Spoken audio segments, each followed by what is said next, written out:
Hola, hola, ¿cómo le va a todos ustedes? Bueno, estamos cerrando el año y como estamos cerrando el año, a la producción debatimos, dijimos, no, vamos a hacer mesa de empresarios. Y cuando decimos mesa de empresarios, nos referimos a los empresarios PYME.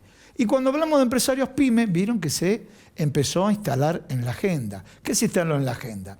Hay empresas multinacionales que de pronto deciden, lo planifican a priori, pero deciden cerrar sus puertas y cuando cierran sus puertas puede transcurrir 30 días y se terminó. El empresario PYME tiene un compromiso social, el empresario PYME tiene una serie de barreras de salida vinculado, bueno, quiero dejar o no esta actividad para pasarme a otra, y es el que más está comprometido con la situación laboral, ¿sí? Pero esa situación laboral, que como va a decir, porque ya lo he escuchado en algunas oportunidades, algunos de los integrantes que invitamos para el programa del día de hoy, es como que son parte de la familia. Bueno, en este esquema estamos escuchando que el sector PYME está pidiendo a gritos una reforma laboral. Y una reforma laboral que no tiene como objetivo, como se trata de instalar a través del desposicionamiento, de instalar que es para perjudicar a los trabajadores, sino para los costos ocultos que trae aparejado un esquema que se fue montado durante años, y este esquema lo que genera un dato específico, no una opinión subjetiva. No creció el empleo registrado, y algunos dicen, sino que decreció, pero algunos dicen no creció. Pero yo les diría, si hubiera crecido, lo tengo que comparar con el crecimiento demográfico. O sea que esto marca el decrecimiento existente. Bueno, por tal motivo, ya comenzamos presentando a los invitados. Guillermo Ciro, muchísimas gracias por venir acá al programa. Eduardo Regondi, un placer que estés acá en el programa. Jorge Metri, lo mismo digo, un placer. Voy a empezar por el lado económico. Como a Guillermo le gusta mucho, dice, soy contador, quiero hablar de costos. Entonces voy con Guillermo hablando de costos. Yo planteé el tema de las barreras de salida de alguien que los empresarios que trabajan contigo, con cada uno de ustedes hace muchos años, son parte de la familia, indiscutiblemente, ¿no? Y de pronto, para ustedes la barrera no es tan fácil decirle cerramos las puertas, mientras que una multinacional abre hace 2 años y cierra 2 años después. ¿Es así o estoy contando una película equivocada? No, la barrera nosotros la tenemos a 30 metros, no la podemos saltar nunca. Bien. El empresario PYME, ya sea comerciante, industrial, productor de seguros, no sabe hacer otra cosa. Cuando vos le decís a un almacenero, nosotros tenemos a la Federación de almaceneros, sí. Mirá, vos fijate que tenés que vender en redes, no tenés que abrir tanto tiempo. ¿Qué me estás hablando? Ellos viven atrás del mostrador y el día que no tienen el mostrador no saben qué hacer. Nosotros pensamos nuestra empresa y la continuidad de la actividad de nuestra familia a través de la empresa.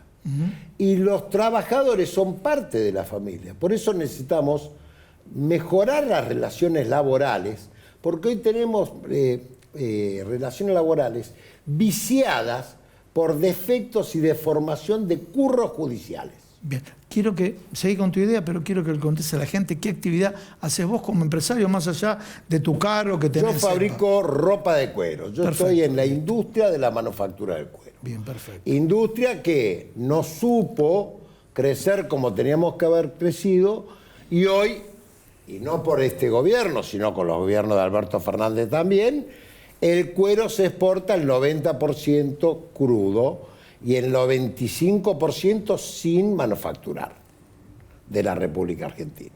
Por eso nosotros tenemos un desafío, tenemos que reindustrializar la República Argentina a través de la industrialización de las nobles materias primas que tenemos.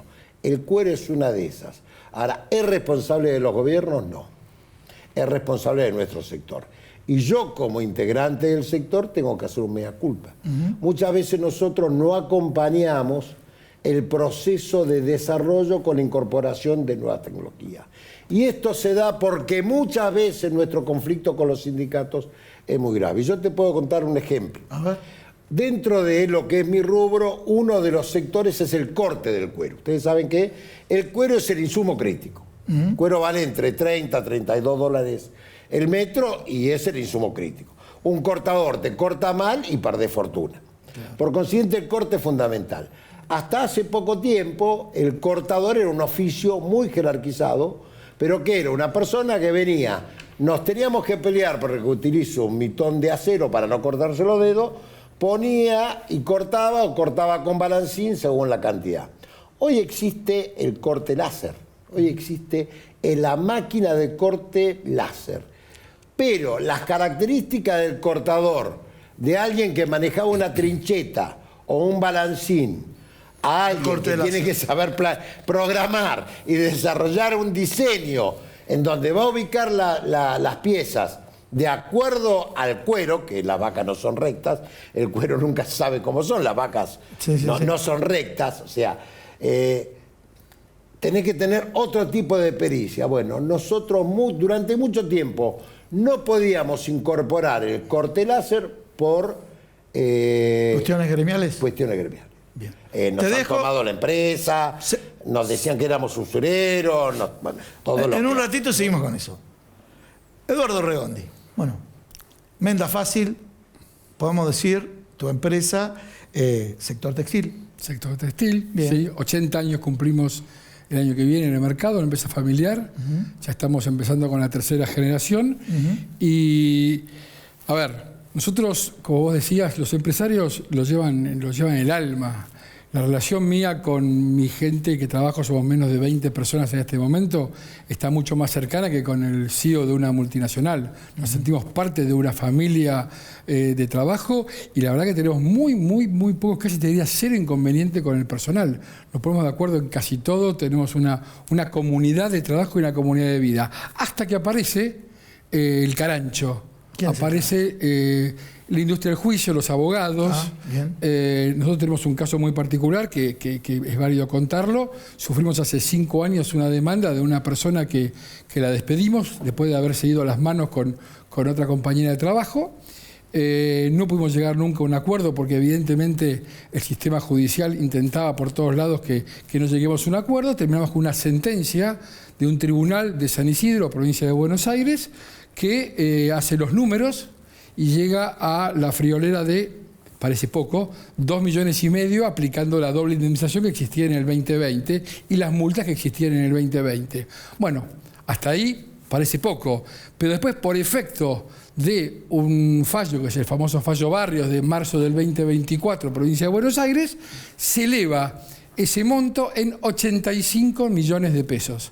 Y ahí es donde está. Pues yo creo que ni el trabajador, ni el perito, nadie puede creer el monto al que se llega, porque en función de esos 85 millones es que surgen las regulaciones de los abogados, parte actora, parte demandada, peritos, tasa de justicia, colegios. Entonces todo eso está en función de la plata que le sacan al empresario. Con esto no quiero decir que estamos en contra del trabajador. Al contrario, por eso te contaba la historia previa. Yo creo que la comunidad de trabajo entre el trabajador y el empresario, pyme, especialmente el pyme, o únicamente el pyme si querés, es diferente hasta que se meten a sembrar cizaña la industria del juicio. Y yo creo que ahí está el problema. Por eso, en lo particular, y me hago cargo de lo que digo, yo creo que es absolutamente necesaria una reforma laboral. No digo que sea suficiente. Probablemente también sea importante la segunda parte para generar más empleo, que es la reforma tributaria. Pero es necesaria, porque hay que ponerle coto a esa aspiración desenfrenada de la industria del juicio, de abogados y demás, en destruir las empresas. Y yo lo digo esto porque la ley nueva debe ponerle el límite, y ahí hay un temita con un artículo, a la indemnización. Porque la actualización que se hace deja de ser justa, porque excede lo que hubiera ganado esa persona en este momento si le echase en este momento. Con lo cual está mal aplicada la ley, porque la ley no es equitativa. La ley termina sancionando a una empresa al margen del caso mío concreto, puede ser que una empresa haya echado mal a una persona y tiene que indemnizarla. Y en buena hora, y yo estoy de acuerdo con que le paguen un mes por cada año de trabajo cuando está echado sin causa. Lo que no puede haber es una actualización desenfrenada, donde muestran las claras. Confiscatoria. Es confiscatoria, es injusta. En provincia de Buenos Aires especialmente te pone un límite muy grande porque no podés, como es un tribunal, no podés apelar, tenés que recurrir a la Suprema Corte de la provincia, para lo cual tenés que pagar el 100% de la sentencia más todos los honorarios. Con lo cual es muy difícil. O sea, para accionar a la Suprema Corte solamente tenés que pagar y después accionar. Solamente en el caso laboral, porque eso no pasa en accidente de tránsito y demás daños, tenés que pagar todo para después ir por inaplicabilidad de la ley a la Suprema Corte o ir en queja, conservar el caso federal para ir a la Corte Suprema. Con lo cual, el empresario no tiene alternativa. No tiene alternativa.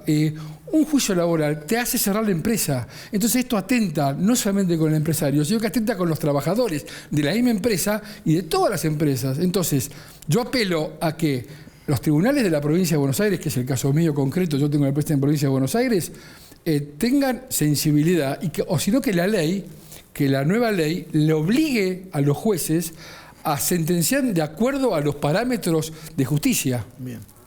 Bien, y voy acá a la otra parte del estudio. Jorge Metri, contanos un poco. ¿Empresa familiar? ¿Sector? Contame de tu empresa, después hablamos de la cámara. Sí. Mi empresa familiar, que cumplió 40 años, la creamos con mi hermano. Plástico, ¿no? Del rubro del plástico, fabricamos bolsas. Empezamos confeccionando bolsas y ahora hacemos todos los procesos. Extrudamos, imprimimos y cortamos.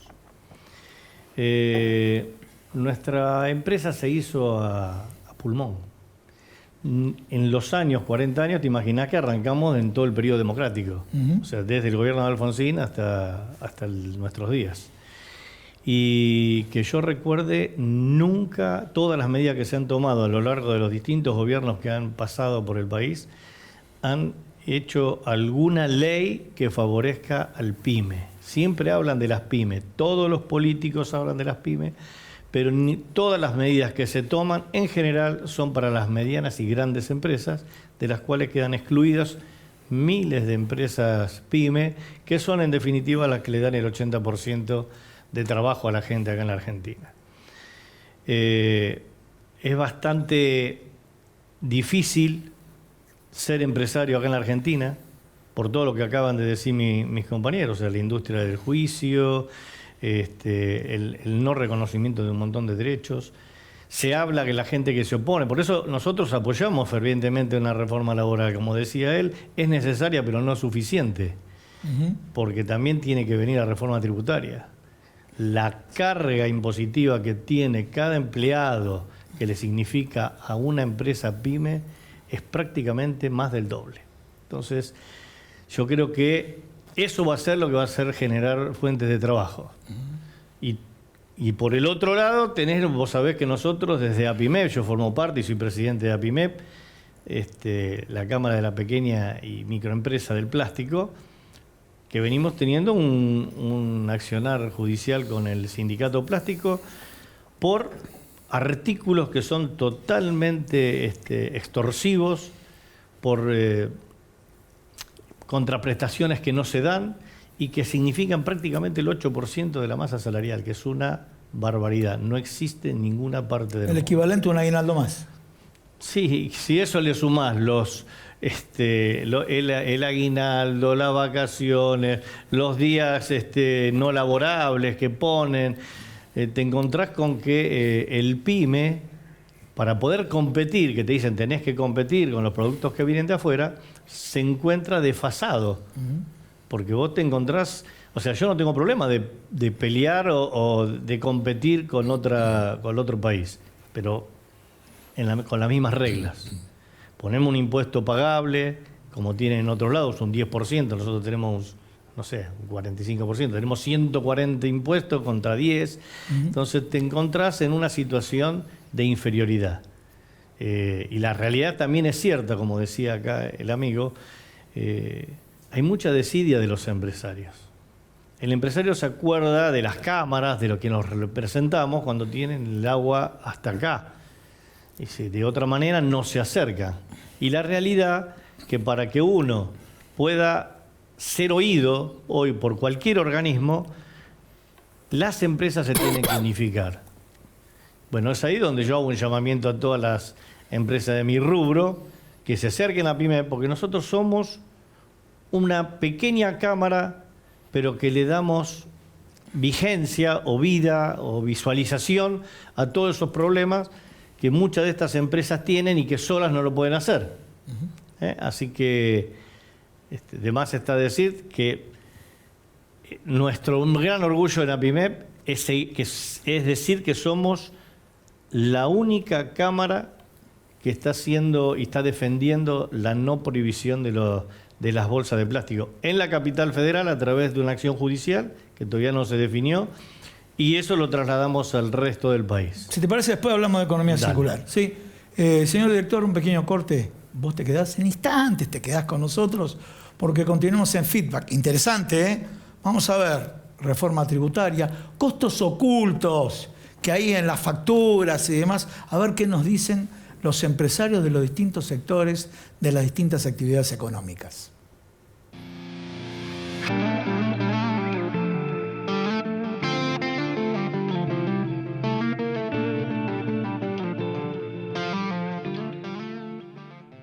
Nosotros, los pequeños empresarios, nos unimos para hacer crecer nuestras voces, nuestros derechos. Contamos con más de 200 socios unidos por un mismo fin: hacer que las pymes sigan creciendo. Somos APIMEP, Asociación de Micros, Pequeñas y Medianas Empresas del Plástico.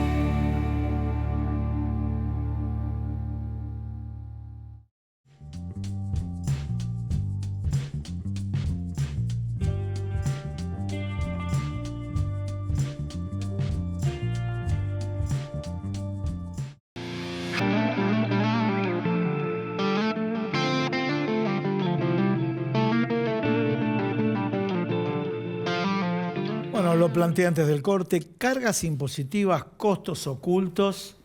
El sector PYME está acá, ¿eh? No es lo que yo digo, lo que dicen ellos. Por eso les pido que presten mucha atención. Guillermo. Sí. Costos ocultos. A ver, tírame como contador, más allá de empresario. Además, nosotros necesitamos igualar la cancha. Sí. Para poder competir con mercados internacionales, ya sea para conquistar mercados internacionales o para defendernos o poder seguir participando en nuestro mercado local, necesitamos tener la misma presión tributaria. Bien. Nosotros no podemos competir con países que no cumplen con la normativa de la Organización Internacional de Trabajo cuando nosotros sí la cumplimos. Se llama dumping social, que acá no se hace nada, hay que empezar a trabajar. No podemos competir con países que le devuelven impuestos sobre la producción cuando se exporta, cuando nosotros un producto que se exporta tiene un 20% dentro del precio FOB de impuestos. Entonces, lo que tenemos que hacer es una reforma impositiva, profunda reforma impositiva a nivel nacional, provincial y municipal, porque de nada sirve hacerla a nivel nacional cuando después tenemos los municipios que nos aumentan la tasa y nos ponen una tasa al aerosol, como han puesto ahora, o a carga de combustible. Sí, claro. Bueno, ahí estamos. Regondi movía la cabeza, parecía, discúlpame, como lo conozco a Regondi, ¿te acordás antes en los taxis que había un muñequito que así? Bueno, hoy le estaba tocando, así que le damos pista a Regondi. Sí, a ver, coincido absolutamente con lo que dice Guillermo. Yo creo que hay que destacar especialmente la influencia que tiene en el costo argentino las tasas municipales. Sí. hace 1000 años que están cobrando las tasas, que están mal cobradas, son impuestos y no corresponde, y todos los intendentes cobran sus tasas porque tienen acuerdo de sus consejos deliberantes con la excusa de que tienen que... Expliquémosle a la gente, ¿por qué impuestos? Porque cobran sobre la facturación. No, no dan contraprestación. Claro, sí, la tasa se cobra O se por la duplica. contraprestación de un servicio. Por ejemplo, un tema que tienen los productores rurales es la tasa que le cobran para el mantenimiento de los caminos Sí, rurales. caminos rurales. Y no le arreglan Y no los lo arreglan. caminos. Y no puede ser. Eso es un impuesto, en realidad no es una tasa. A nosotros nos cobra el alumbrado público en la factura de luz y en el ABL. Claro. Entonces nos cobran 2 veces el alumbrado público, que además no apagan la luz de día. Me saca de quicio eso, porque es una cuestión de que con la plata de otro, cualquiera es socialista. Eduardo, va. Lo que pasa, Guillermo, es que vivimos en una Argentina donde en los últimos 25, 30, 40 años el sector público se ha ensanchado tanto, se ha hinchado tanto, Sí. que hay que pagarlo. Ahora, lo que no se dan cuenta es que la plata para pagar eso es nuestra, es la plata del sector privado, porque lo único que genera valor verdadero es el sector privado, que produce. Entonces todo pasa ahí. Vos vas a cualquier municipalidad y tienen 3, 4, 5, 6 mil empleados ocupando lugares que podrían ocuparlos mucha menos gente y tienen que pagarlo eso. Eso es todo un costo, porque hicieron política toda la vida con eso. Bien. Por eso este gobierno, y yo resalto el camino, el rumbo, que es destruir la hinchazón del sector público. Hay que achicar el sector público y dejarlo eficiente para que sea competitivo y para bajar el costo argentino. Ahí está Después parte- tenemos un trabajo ahí- nosotros. Ahí está parte del desempleo del que se habla, porque al cerrar, toda la gente ñoqui que andaba, esa gente de algún lado tiene que trabajar, porque antes cobraba a través del Estado, que recaudaba o se endeudaba a través de los impuestos que nos cobran a nosotros. Yo quiero agregar una cosita a lo que decía él. Nuestra industria es eléctricamente intensiva. La luz para nosotros es una materia prima fundamental, Básica. prácticamente mucho más que la mano de obra, inclusive a la altura de lo que es la materia prima. Sin embargo, como decía acá Guillermo, nos cobran una tasa municipal por el alumbrado que ya se duplica, porque vos pagás alumbrado, barrio y limpieza, como decía él. Y por otro lado, Dejan la luz prendida también, como comentó Guillermo. también en algunos lados. Pero eso no es todo. Nosotros nos tomamos el trabajo, o sea, no yo en particular, sino en la asociación, la gente que está en la comisión directiva, se tomó el trabajo de empezar a ver cada ítem que conforma el recibo de la luz, o casualidad, hubo un aumento prácticamente del 43%, que es una barbaridad, o sea que estamos apuntando a una inflación cero, con una inflación de 2 puntos, 2.2, 2.5, en lo que es la energía adquirida. Eso significa que vos uses o no uses la luz, vos cerrás de vacaciones y tenés que pagar eso, lo uses o no lo Si vos uses. tenés un Friedel. Me parece que es uno de los costos ocultos del cual no habla nadie. Y otra de las cosas que yo vengo haciendo hincapié desde APIMEC, venimos haciendo todos, es el tema de la financiación. Las empresas PYME carecemos de financiamiento. O el financiamiento que obtenemos es carísimo. Vamos a tocar ese tema ya y pasamos. Para empezar vos, financiamiento, crédito, acceso al crédito. Utilizan máquinas, me imagino que deben tener créditos a tasas bajísimas. Bueno, yo Una broma, ¿no? en este momento, como le decía a él, o sea, se termina el año, para mí el balance de este año, Sí. en particular el de mi empresa, fue muy positivo. Ujú, Hemos tomado personal, estamos tratando de adquirir maquinaria, ujú. pero ¿qué pasa? Yo fui al banco para ver si a través de un crédito, que es lo lógico en cualquier parte del mundo, se hace así, la adquisición de bienes de uso se hace a través de un banco, de un lugar financiero para poder eso amortizarlo en el tiempo y no tener que hacerlo como venimos haciéndolo de hace muchísimos años con nuestro capital, mismo bajando capital de trabajo para poder adquirir una maquinaria. Y la tasa, como una gran tasa, nos dieron hoy una tasa de un 35%. que te la pueden tocar en un 33%. Estamos hablando que el presidente ayer en una entrevista, hizo una entrevista en la que habla de que para mediados del año que viene vamos a ir a un 0 de inflación mensual o que va a empezar menos con de 0. uno, sí, menos de uno. Entonces, vos te vas a endeudar hoy cuando las tasas teóricamente tienen que bajar. ¿Y esa es la tasa que se le da a una industria pyme? Yo entiendo que el banco, porque hoy el costo para ellos también es elevado, porque el país todavía no le está dando las posibilidades. Tiene que ver con los A ver, vamos. tiene que ver- Ustedes, tiene que- compra de maquinaria y sabe mucho financiamiento. más que sobre el tema, pero Además se tiene que ver entierra con- la plata. Comprar maquinaria para un proceso industrial, nosotros le llamamos los industriales, entra plata, porque yo pongo y la voy a recuperar en 20 años. Claro. La amortización va a ser en 20 años. Cuando yo tengo que pagar una tasa anual del 35% y que debe ser fija a los primeros 5 años y después te la pones variable, vos tenés que pensar que de acá a 20 años por ahí tenés la 1050. Ese es el problema que tenemos. Te tengo interrumpido. Yo sé, estoy muy Nadie viejo, sabe. ¿no? Nadie dijo, sabe lo que es la 1050. Suerte. Estudiaba en la facultad. Gracias Martínez a, de Dios, vamos. Gracias a Dios. La 1050 fue una resolución vamos a la de Cavallo, bueno, en donde se quedó con la propiedad Capital de todo. móvil de interés fijo. Capital móvil. Bueno, nosotros lo que necesitamos y que la reforma laboral puede ser, y esto es un pedido de CEPA, formalmente, es que este fondo que se va a constituir para pagar los despidos, las indemnizaciones, ese 3% de la masa salarial, sea utilizado para programas de inversión industrial, Bien. que son a largo plazo y que pueden ser a una tasa adecuada. Bien. Y no para el sector financiero. También lo tengo que decir, Claro. Bien. porque a mí me huele que está armado para el sector financiero. Tenemos que cerrar ya. Vos, por No, favor. yo Eduardo. creo que ese tema primero depende del sistema financiero y yo creo que el sistema financiero tiene que ayornarse.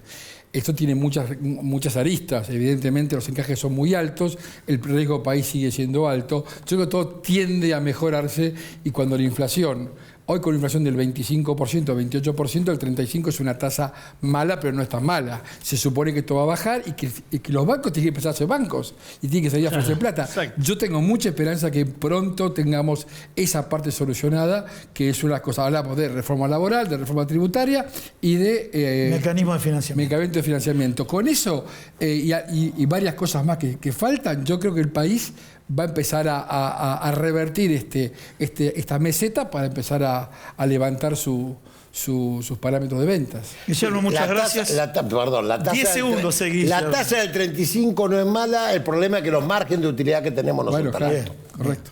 En términos proporcionales, relativos. Bueno, muchísimas gracias, Guillermo. Eduardo, Jorge. Gracias. Un placer. Feliz año. Feliz año. Feliz vamos. año a todos. A ver, por favor, me cumplen con la palabra. Saludo cada uno, mirando a cámara, acá, esta cámara.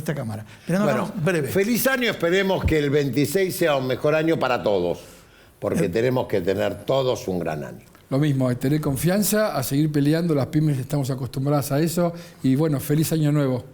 Jorge, por favor, mirando a cámara. Bueno, lo mismo, me adhiero a lo que dicen acá los amigos y también desearles que tengan un 2026 próspero, que cambien las cosas. Nosotros hay una inercia al no cambio, al miedo al no cambio, y yo creo que es el momento en donde las pymes nos tenemos que empezar a hacer oír y este es el momento de apoyar estas reformas que, como hablábamos antes fuera del canal, todo es perfectible.